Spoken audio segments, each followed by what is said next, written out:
Hi there, and welcome back to Straight Talk for Mental Health.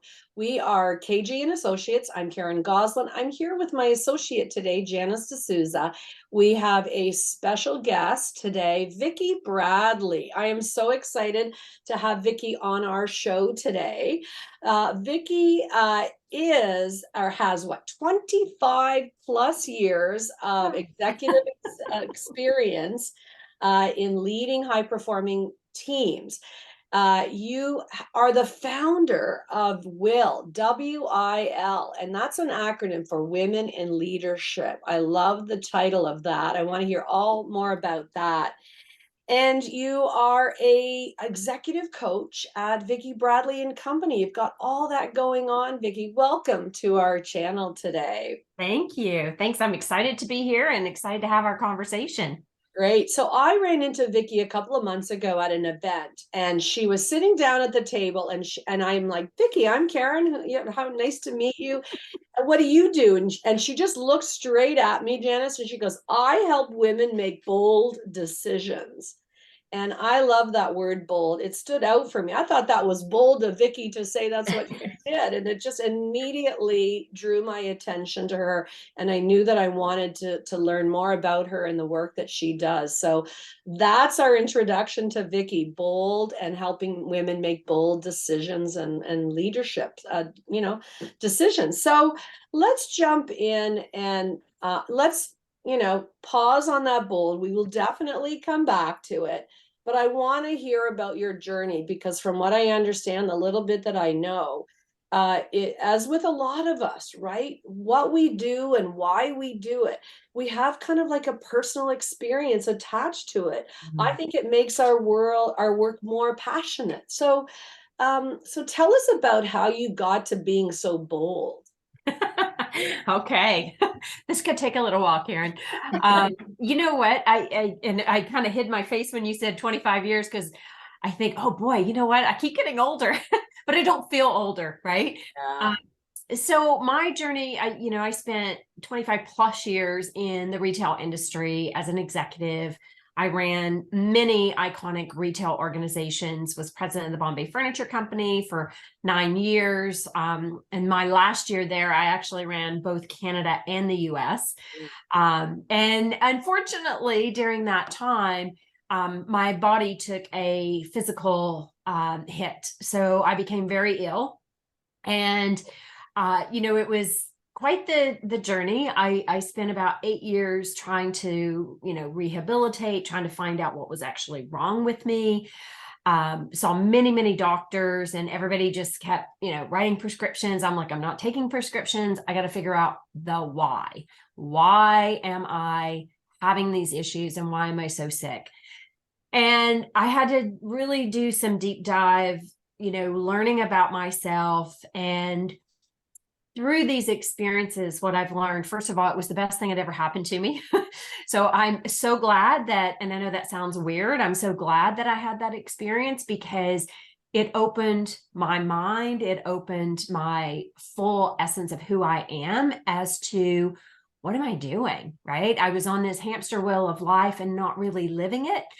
And that's where the bold choices come in and bold decisions, because that time in my life was so pivotal with making the choice of, do I want to be a victim and just stay in bed and not live? Or do I want to be victorious? And do I want to figure out why this is happening? And so those choices weren't easy by any means. And, I had to walk a path that was a bit lonely and a bit difficult at the time. But as I said, it was the best thing that ever happened to me. And as I started to heal, I started asking myself, because my doctor said, you'll never work again, Vicki, like you're done. And for me, that was not an option. Mentally, emotionally, just who I am as a person. I've just too much to give to the world. And so I started really soul searching on, what do I want to do and what can I do that'll have significant impact? And for me, it was really about helping women make those bold choices, having that bold voice to have the confidence to go after what you want. Stop playing small. Society's told us to play small way too long in our lives. And so I went back to school. I got my certification in coaching. I also got my certification in conversational intelligence, which is incredible. And we can talk a little bit about that because that really plays into the conscious leadership. But I got certified in emotional intelligence, and all of this learning has really been for my own journey to help me become the person that I've become. And in turn, I turn around and I support not just women. I have a lot of male allies that I work with because my belief is that when we all work together and enrich humanity, then we all can be more successful.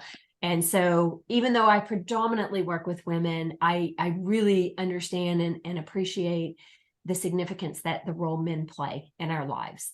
And so that's the nutshell. high level. Well, I don't know about you, Janice, but I got shivers listening to that story. We have a lot in common, Vicki. And I think, this is seeming to be a common human experience, right? Where we go through something so terrifically painful, right? And it's almost like humans are interesting that way, right? We're so complicated that it's almost like we need all that hardness and pain to happen before we're like, okay, I'm going to do something different. And it's in that choice. And yeah, I guess you're right. I've never really thought of it as a bold choice, but you're right, because it's like you're in that fork at the road.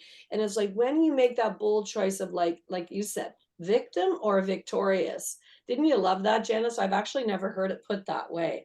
Victim or victorious? Because if you're going to be victorious over whatever that piece of pain or struggle is, then you start to make very different choices. 100%. And it's almost like you needed to get to that point to actually connect with that power behind it. So that's really a fantastic story. And it makes sense to me why it means so much to you to help other people find that victory, right? Find their victory. Exactly. And Karen, I'm the type person, I had to get hit over the head a couple of times. And by the third time I went, oh, I might not get another chance. So I better shape up here and start paying attention, because intuitively I knew and I was getting the signals, but I wasn't listening. And I believe that we do get the messages if we can just hear it, right? Exactly. I heard research one time. I think, Janice, I've talked to you about this 7 times. The research I read somewhere that humans need 7 huge reminders before we do something different. Like we will hear it and then we'll either push it down or argue with it or defend against it or deny. And then it's like the universe, yep, okay, the universe is going to come right back do up it again. Hey, here's another chance. No. And then as we often see, particularly in the work that we do, the struggle gets harder and harder, right? And so the universe keeps delivering it to us, usually in under worsening conditions, until we're like, okay, I heard you this time. So the fact that you did it after 3, that puts you above average.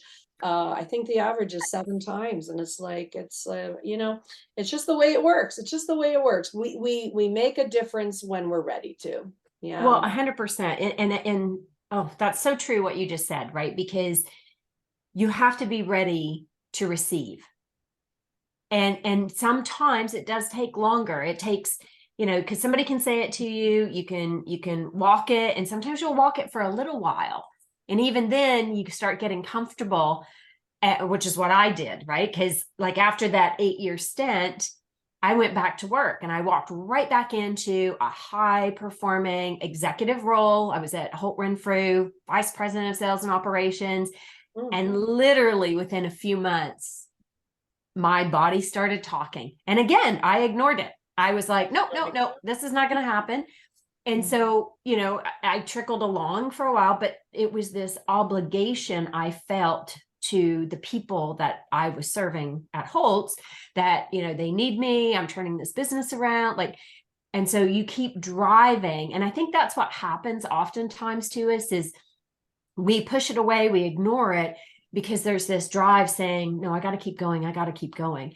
But the reality is you're not really living your true potential and your fullness when you're ignoring those messages. And so to your point, the universe then slaps you and says, what Yeah. are you doing? Yeah, eventually it takes a slap. Yeah, that pushing away, right? We call that in our work stinky thinking, right? Oh, I like that. Stinky thinking. And this is borrowed from the addiction world, but it is that ability to trick ourselves into believing something that's true that isn't, right? And whether it's about I've got to do it for the other person, or I can't let it go, or I need to do this. Yeah, it comes in all different forms, but the stink eventually, gets too much. So let's move on from this idea, because one thing that I've read in your material has been this idea of promoting conscious leadership, right?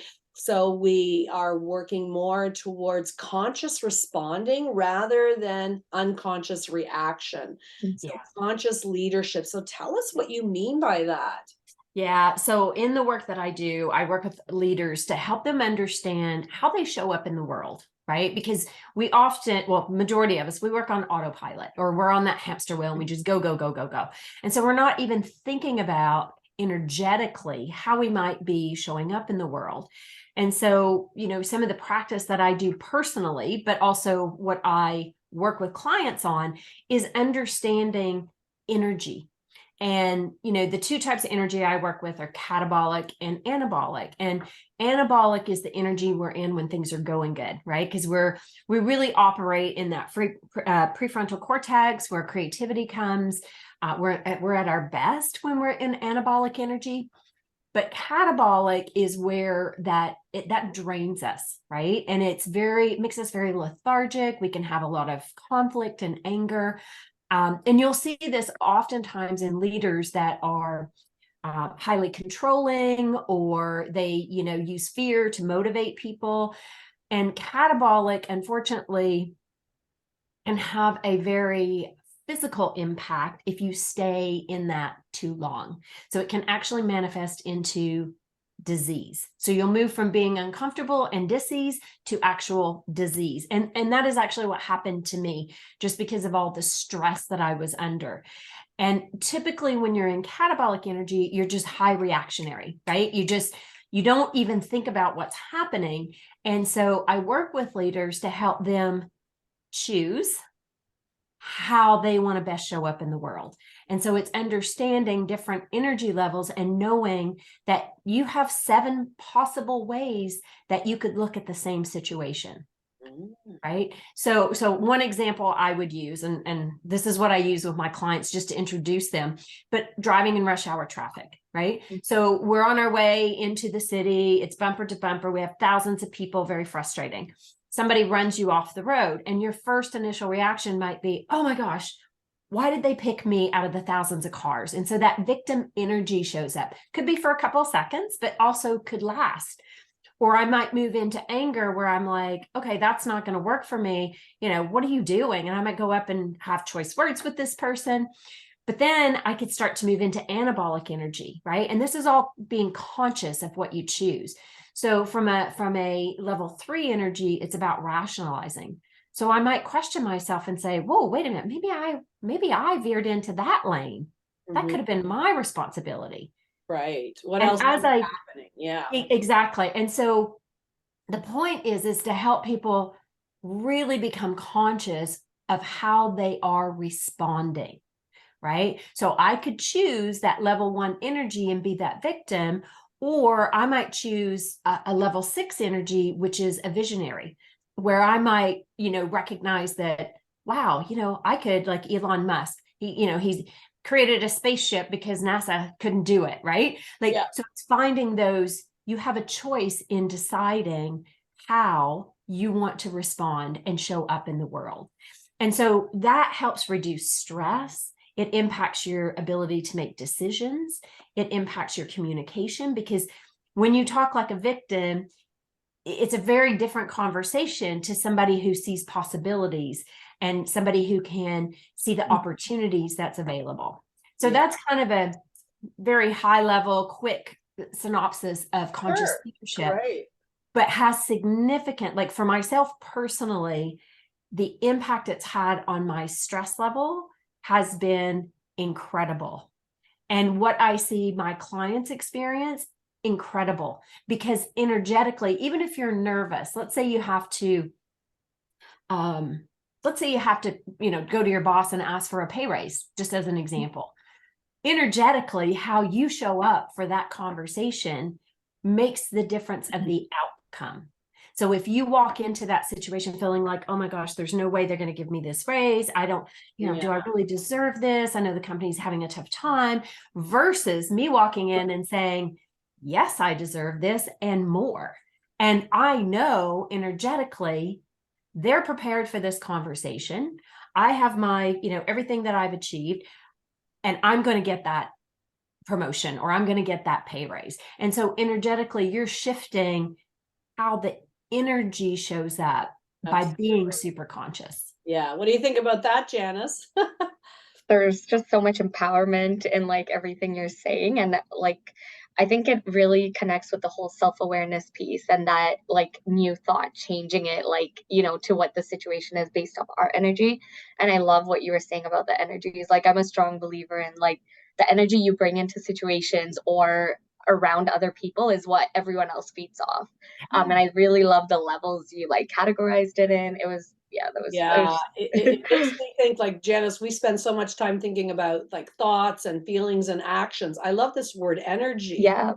We talk about it, but I feel like Vicki's talking about it in a bigger way. Yes. I really love hearing that. So quick story. It's because as you were talking about being run off the road. So what was it? 2001. I had just finished a mindfulness-based stress reduction course.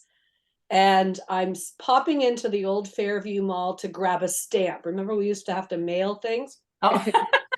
I'm driving by the mall and I see the post office. I'm like, okay. And we're heading up to the cottage, but I'm going to jump in, grab a stamp, and then off we go. And my 3-year-old daughter was in the back. And I don't know if you remember sometimes those intersections in the malls are confusing because 2 ways have a stop sign, the other two. Guess what happens? I didn't have the stop sign. The other guy did. I'm going through the intersection. He goes through it as well. T-bones my car. I was newly divorced, brand new car, 3-year-old in the back. And I literally get up from my dashboard, the whole car is completely smashed in. I check my daughter and I literally just finished this course. And it was kind of this choice thing you're talking about. I didn't know about victim and victorious, but I do remember sitting there going, well, and I know the old me would have gone out of the car and gone, are you kidding me? What the hell are you thinking? And I went, I could do that, but it really won't fix my car. Right? Exactly. It won't fix my car. I get out. Actually, he came over to me first, checked our child and everything. And he goes, I am so sorry. I am literally on my way to my wedding rehearsal dinner. And I'm so distracted and stressed. What can I do to help with this? And it turned out we, towed the car, rented the car. My daughter's going, are we still going to the cottage? I'm like, we are. And we Yeah. did. That sticks out for me so much because what you're talking about and this choice that we make, because when we are stinky thinking, when we're in victim, whether we're complaining or blaming or shaming, we are somehow tricking ourselves into believing that if we follow that way of thinking or doing, that it's somehow going to make it better. But we end up just going in big circles. So raising to a level of consciousness, because the whole purpose of that, I think, is about then acting with intention or making a choice 100%. that will actually make things better. And when we're in the choice position, like the whole world can open up to us, right? Absolutely. And it's not to say that sometimes you wouldn't choose to be a victim. It's just you don't stay there, right? Yeah. And you have to think about, so I love what you were just saying there, Karen, because where my head was, like, if you had chose to be the victim, right? How much of an energy drain would that have been on you, but also your daughter, right? And so you're also modeling that resilience, that strength, that, hey, accidents happen. This is okay. We're not hurt. We're carrying on. And so you're modeling that. And sometimes we don't even think of it that way, right? And so it's really important that we become much more conscious as beings in this world, and especially today, because of the complexities and the amount of power dynamics we have going on in the world. It's so important that we are conscious of how we are being. Exactly, exactly. I love what you're saying. And yeah, at the time, I literally just thought, if I rant and rave, it's actually just not going to fix the car. Like, Yeah. to what purpose? And it kind of feeds that negative narrative that will actually deplete us further. You also talk about intention versus impact. Where are you going with that part of the work that you do? Yeah, well, part of that is, especially for women, oftentimes when people say things to us, we will internalize that and we create our story, right? And that can amplify. And so part of the work that I do is helping people step out of their reality and start to look at what the other reality is.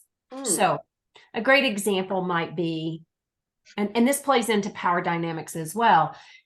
You're in a boardroom meeting, you speak up, Janice is going to share her ideas.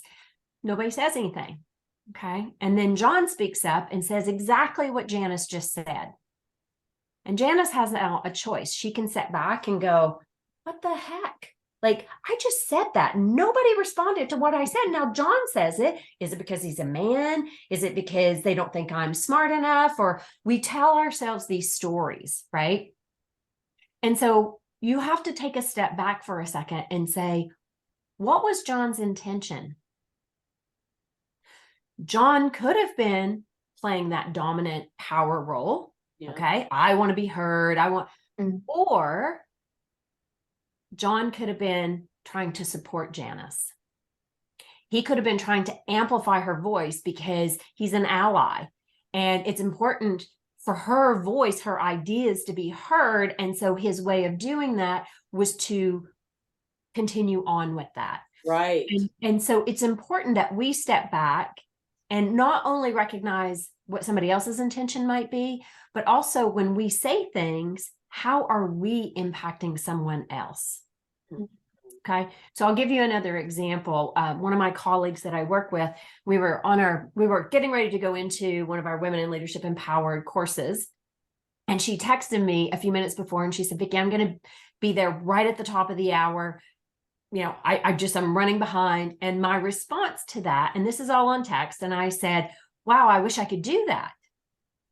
Well, when she read that, she thought that I meant she didn't take it seriously. She didn't think that the courses were important. So she went through the whole 3 hour course in her mind going, oh my gosh, Vicki's upset with me. She thinks I'm not, fully engaged in what we're doing. Now, luckily, because we've worked together so long, behind the scenes after we were done, she goes, can I tell you how that impacted me?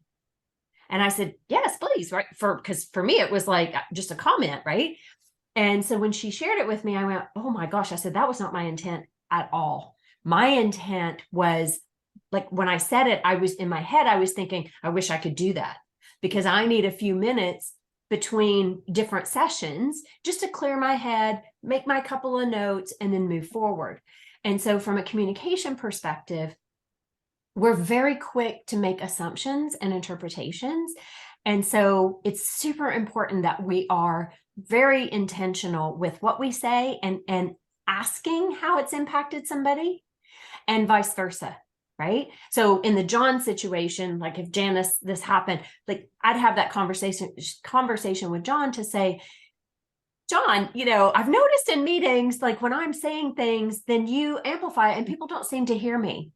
What are you trying to accomplish when you do that? Right. Exactly. What do you think, Janice?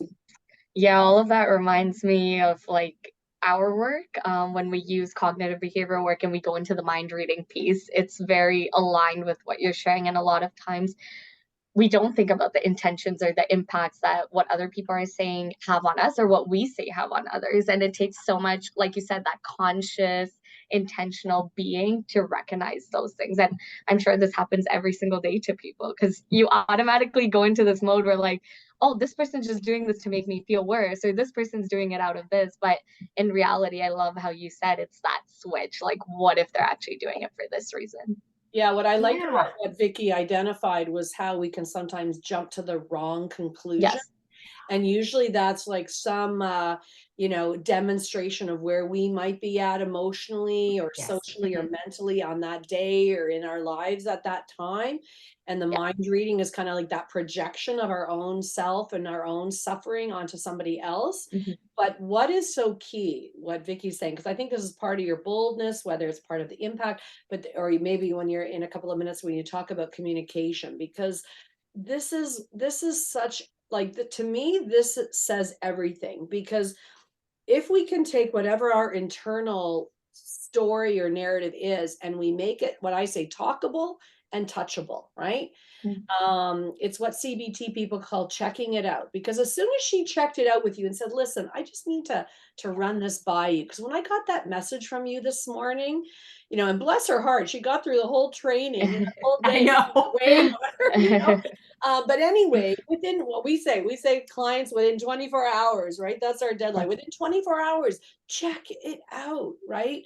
Come with compassion, give the other person the benefit of the doubt and say, I just need to let that, check this out with you, that when you sent that message to me, this is how I took it.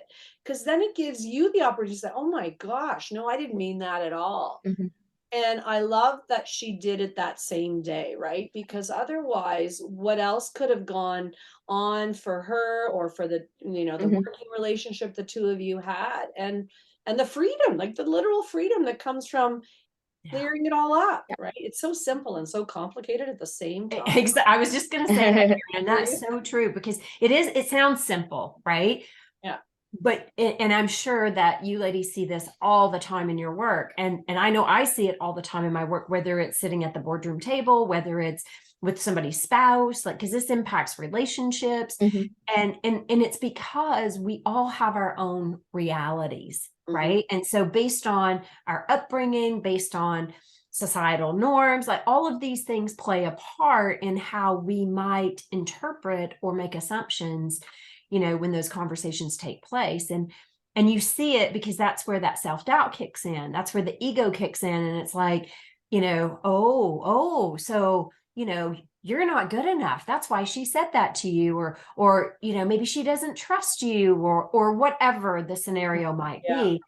And that's the stuff we have to quieten. And that's why the consciousness is so important. And being able to read that energy, right? Like what's happening with that Right. person and your own reality at the same time. Right. So I guess you would say she was being bold, right? Like to go back to the Yes, word, like when she 100%. took that chance that she, as you said, kind of quiet that negative narrative and take the chance or take the risk that I'm going to put this out here, Vicky. I'm going to check this out with you. I don't even actually know where it's going to go. So the risk is like, there's no guarantee, because Vicky Yeah. could come back and say, you're darn right. Like you do this all the time. Yes, You're very always true. Yeah. taking all Yeah. these breaks or whatever. But it's kind of like, can we be bold or courageous enough to face the Mhm. uncertainty of putting something out there, not really knowing where it's going to go, but feeling that, I guess you have to feel that boldness within. Like what do you want to say about that part of it for us today? Well, I mean, the way I try to keep it really simple, right? It's like you got a 50-50 chance, 50% chance that positive intent and it was not intentional, right? Like there was something good from this, and 50-50 chance that I would have said, yeah, I'm pissed off that you should have been here and you should have been here on, earlier than that, Yeah. right at the top of the hour kind of thing. If you don't have the conversation, you have zero chance. Mhm. Right. And what you do energetically is you go into that level 1, level 2, which is either being a victim or you become very angry and resentful. Right. Mhm. And we all know what happens when we hold all that anger and resentment.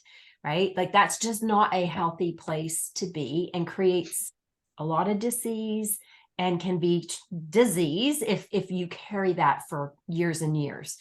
And so that communication aspect is so important in, what do you got to lose, right? You have everything to gain.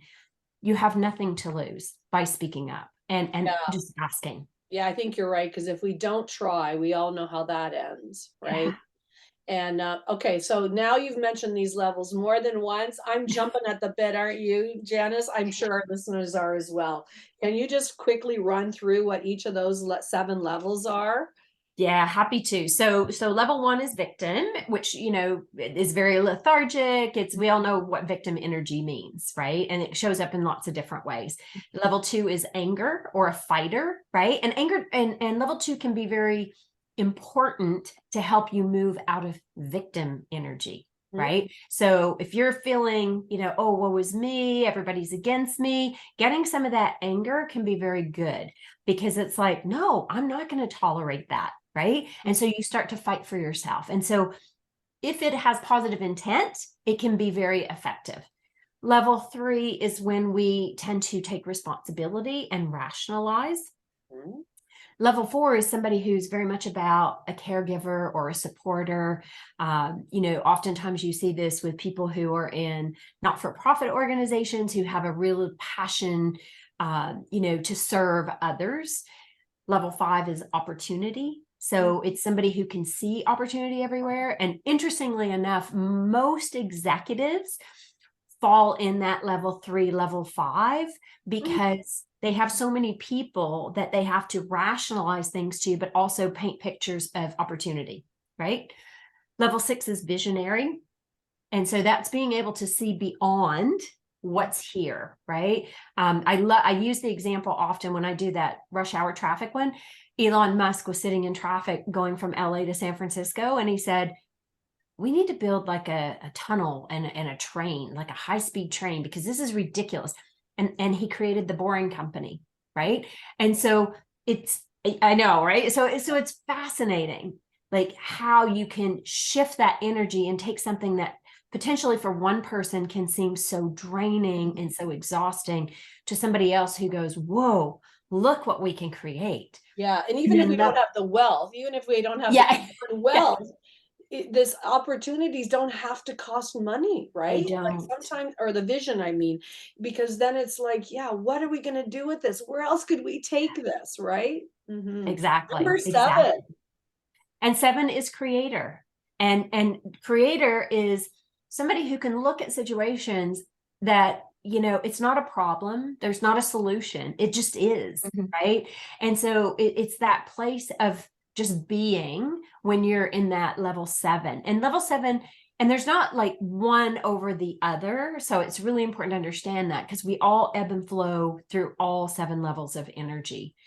And that's just human nature, right? Because everything is not always amazing. But what's important, and where the power comes in and the boldness comes in, is you get to choose what would serve you best based on this situation. That is where the power is. And Janice, you said this earlier, that's where we are empowered, right? Because I get to choose, how bold do I want to be in this situation? And, it's incredibly powerful when you know that you have choice. Yeah. It's everything. It is everything. Yeah. Makes the difference on how you live your life and in every aspect of your life. So, that's, for me, it's been life-changing, especially when I went from, being so sick to, and lost everything. I think I literally lost everything when I got sick, because my husband walked out, I lost my job, like all these things happened all at the same time. And again, I will say to this day, it is the best thing that ever happened to me, because I wouldn't get to do the work that I do today, and I wouldn't get to support the people that I get to support. So again, a choice. What a story. But you made the choices. And I think, Janice, this is what we need to really focus on with our clients, about even when things are really, really tough. And I like what Vicki said about, sometimes we have to move through the victim, experience, move through the anger, right? And you're right. It's not a linear, it's like 1, 2, 3, 4, 5. It's like, now I'm angry, but then I feel bad about what's happened. And then we kind of evolve, right? Yes, What exactly. I'm always looking for with clients is the movement, the movement of like at least evolving through something, right? Where I'm not just staying stuck, because then I think then if we're stuck, we just tend to get deeperly more entrenched in a deeper way into kind of where we are. And then we can convince ourselves of all kinds of things. And then I guess in the end, we rob ourselves of those choices that are actually out there for the taking, but we don't even see them. Janice, do you have a question for Vicki about kind of the population you serve? Because I'm sitting here thinking like the business coaching she does and how that sets the younger population up for, I don't know, probably more successful careers, definitely happier lives. Like, because she's kind of in the trenches, with the young adults who are. We used to say the 20s was the throwaway decade. I don't know if you heard that, Vicki. And now the latest research is that in our 20s, right, where we create our relationship with money, career, and relationships, right? No longer the throwaway decade. So the work that Janice does is, it counts for everything. But what do you think about what Vicki's saying today about that? Yeah, what really stuck with me is just, even at such a young age, that conscious leadership, the conscious choices we make every day. I think, even as early as the population I work with, it's the everyday choices you make towards your future or your relationships, and recognizing right from the start, like, what are the impacts I'm having on others, whether that's in relationships or friendships or just how we show up in our careers as well. I don't know, like, if it's a specific question or not, but just, I guess, what would you like comment on in terms of starting that early? How do you change that mindset from like as early as teenage years, really? And how does that impact us as we like get older? Well, that's a great question, Janice. And I think part of it, for our young people, like I wish I had known this in my 20s. Yeah. Right. Likewise. But in my 20s, I wasn't ready personally. And, Mhm. and I see a lot of our younger people searching and being more open and ready. At least I see it with, some of the kids that I'm Mhm. associated with. I think even if you start at small and helping them start to question and reframe those what ifs, Mm. right? And that mindset, because it's easy to think, oh, I'm not popular, or oh, I don't have the cool clothes, or some of the things that they deal with, right? Or I don't know what I want to do, and Janice knows exactly what she wants to do, and so I must not be smart, or I must not be good enough. And so it's helping them start to shift that by reframing, right? And looking at the what ifs, right? What if you are Mm. smart enough, right? What would you do? How would you reframe that conversation? Mm. And helping them at a very young age start to see the more positive versus the negative, Mhm. because we are inundated with the negative, I think, on social media, the news, like, you see it everywhere. And so part of that is helping to inspire some hope, but that starts here and here, actually, being able to look at that and go, well, what if, right? And so seeing possibility versus the hopelessness. My son sometimes will say to me, he'll go, Mom, you kill me because you're like in a bubble. You have this little bubble. And I'm like, yeah, I like my bubble. Because I consciously choose to see the good. Our society tends to reinforce the bad. Yeah. And so it's people like us who are working with people all the time. It's to help them find the words. If it was different, what would it look like? Right? So help them be conscious about shifting it from the negative to the positive, or from the dark to the light. I know that sounds a little bit heavy, but it's so important at a young age. So, and I know, like, because my daughter's just been me and her for quite some time now. And when she would come home and she would say things, and then I would say, well, how about you look at that differently? Or what if, right? And so I catch her now doing it with me, which is fantastic, right? And I see her do it with her friends. And then I see her friends start to do it, right? And so it's like this, it's like a ripple effect. Yeah. Once you start it, you can't stop it. Yeah, it's kind of what But you were saying a few minutes ago about how I demonstrated to my younger daughter in terms of like we teach the teens or children or young adults in our life. It kind of was like, hey, what if we try it this way? Listen, here's the game changer I just heard, Janice. She took the what if, which has usually been something we go after to eliminate. She made it something positive. Yeah. So we always are looking at it as a what if, as a future worry. Yeah. But maybe we should be incorporating this in a different way. So rather than like anti what ifing, it's like, okay, let's take that what Mhm. if and like think about it this way. Because oftentimes we just look at it as that negative indulgence of worry, Yeah. But what if the what if was a positive question for possibility? I love that. Taking it from worry to Yeah. possibility. yeah. And that's the essence of it, right? So Yeah. a great example, if I think about a young person, right? One of the things, well, not just a young person, many people, they hate getting up in front of people and talking, Mm. right?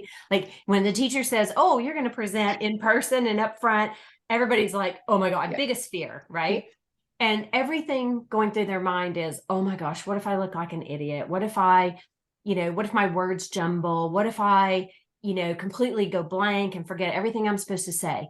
And, the way to help reframe that is, what if you say the most brilliant thing that's ever come out of your mouth and your teacher says to you, oh my gosh, like you could actually apply for a scholarship based on what you've just shared today and this research that you've done. So it's helping people really shift and understand that there is another side to the coin, right? Again, it's 50-50. Or what if, 2 or 3 students in the class come up to you after and say, Janice, oh my gosh, what you presented today, I've been thinking that, but I was afraid to say that out loud. And you got up. How bold were you? You got up and said that, right? Because there is that possibility as well. And I And guess so that's part part of the boldness, right? Is taking that risk of yes. standing out. And oftentimes, how often do we hear that, right? We're saying, oh my gosh, I was thinking the exact same. Yeah. Thank you Yeah. so much for putting it out there. And we are the voice of the people that, have not been able to find their boldness. A lot of the time that happens. So we Yes. just have a couple of minutes left, Vicki. If somebody's listening to our podcast today and want to understand like what kind of support you could offer, like what is your client base? Who would reach out to you? What would they be struggling with that you could be of help for them? Sure. And great question. So I work in a couple of different ways. So my Vicki Bradley and company, I work with senior leaders, business owners. Usually it's around just becoming more of a conscious leader, or sometimes it's also for those that are in transition. As an example, I have a number of clients who were laid off and they came to me because their confidence level was just, squashed. And so my job then is to help them rebuild the confidence. I mean, that's ultimate. They come to me and say, Vicki, can you help me prepare for a new job? But ultimately, what I'm actually doing is rebuilding their confidence and helping them see their worth. But I also work with emerging leaders in helping them, learn how to navigate all of the complexities with communication, how to have that leadership presence, how to have that mindset shift. And that's through Women in Leadership Empowered. So people can reach me, you can go on our website at WIL Empowered, it's 1L, and you can find out the different courses that we run. And it's a community, I will say that as well. So you don't have to actually do a course. You can be part of our community and come to networking events, in different talks that we do, just different ways to help women connect with each other. And we are more and more, we're having male allies join us. But the biggest things that people come to me with, and it's hard to describe this, but at the essence, it is confidence and consciousness. That is the real reason they come. They may say to me, it's things like, I'm looking to get promoted to the next level. Can you support me in helping me do that? And yes, I do. But at the end of the day, it's really about helping them be better leaders and having that presence to step in to those roles, having that confidence to be bold and use their voice boldly and authentically. And that's the biggest difference with women, because sometimes we think we have to be one of the boys in order to step into a higher role, and we don't. We have to be us, and we use that femininity to our advantage, but we have to do that boldly and confidently. Yeah, I love that. So whether we're building something or transitioning to something, I came up with the 3 C's listening to you, Vicki: confidence, consciousness, and communication, right? Yes. And I think those are some of the secrets you're talking about today that Yes. actually help us be bold and take those educated risks. It's a 50-50 split, but we know what happens when we don't reach for it. So thank you so much for joining us today. And I hope our listeners are hearing about how those 3 pieces can help them: confidence, consciousness, and communication, in terms of what you're building or what you're transitioning to. So, Vicki, how do clients find you? And then I'll reintroduce Janice and I as well. Oh, awesome. Thank you. And thank you for having me. This has been a lovely conversation. I'm grateful to be here. People can find me on LinkedIn under Vicki Bradley, or you can find me under WIL Empowered. So I'm listed our company or individually. We're also on Instagram at WIL Empowered. And those are ways to reach me. Or if you have questions and you want to reach out, you can reach me at Vicki@WILEmpowered.com. I'm always happy to answer any questions. If something from our conversation today striked your curiosity, please do reach out and ask. And it's Vicki with a CKI, right? Yes. Thank you. Thank you, Karen. Yes. I'm Karen Goslin, founder of KG&Associates. You can find us at KarenRSW.com. You can reach me directly at 647-985-0633, or my direct email, KarenRSW@yahoo.ca. And Janice, how do people find you? Yeah, thanks. So my email is j6dsouza@gmail.com, and my direct line is 416-316-7686. Perfect. Thanks so much.